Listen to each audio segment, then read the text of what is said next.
doing about the evil that has been done to me.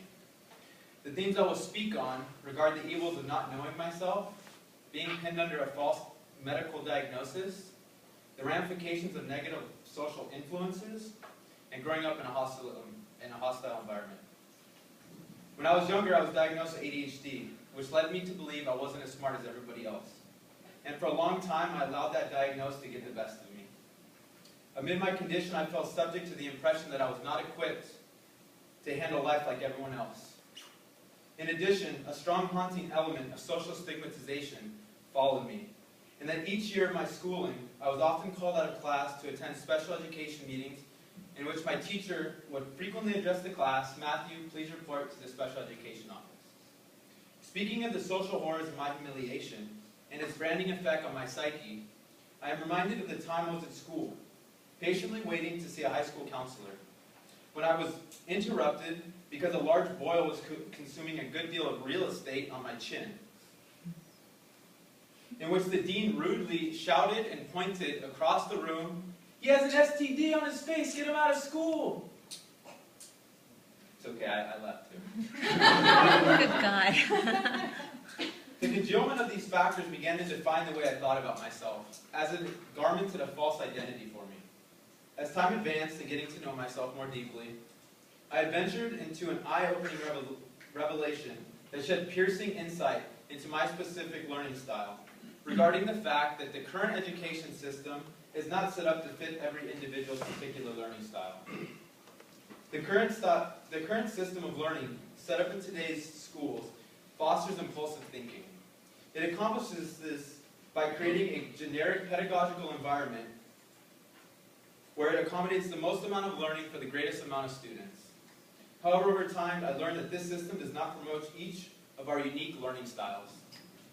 Over time, I found my diagnosis of ADHD to be incorrect, because in my understanding, I have found that the ability to focus is an art and a science which must be cultivated with time.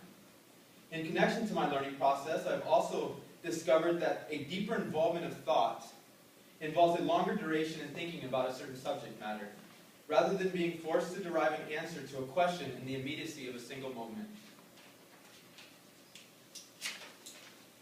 Once a deeper commitment rooted itself in my soul to more fully develop my human acumen, my life took on a greater perspective of meaning.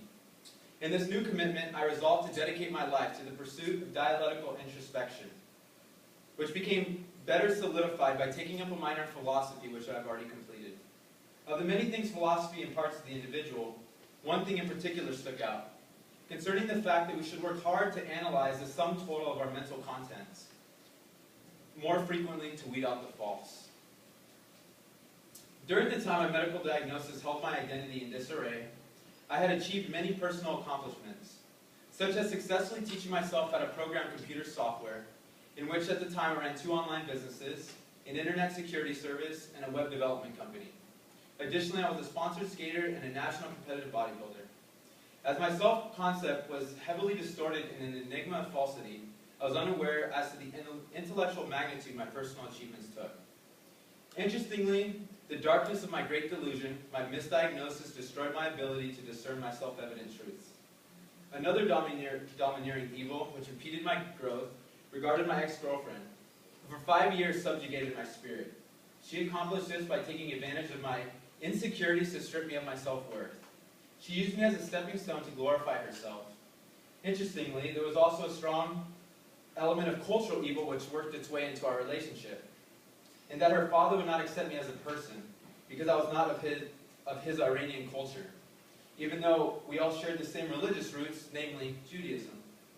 As a matter of fact, one day after discovering I was more than just a friend to his daughter, he left me an interesting voicemail, saying that he would stab me in the neck with a screwdriver if I ever came near his daughter again, even though I at all times remained ethical and respectful to him. Approaching the end of my high school career, I decided I needed to do something with my life to make a living. So I enrolled at Pierce College. After half-assing the first 2 years of my community college experience, I finally dawned with the realization that I wanted to make the most of my biological opportunity to create myself. In the midst of this realization, I set sail intellectually and emotionally to journey into personal excellence. I knew that there were many concepts and vocabulary words that flew right over my head that would greatly elevate my thinking. So at that moment, I set in stone an agreement with myself to write down every unfamiliar word and concept, only later to investigate them in greater detail.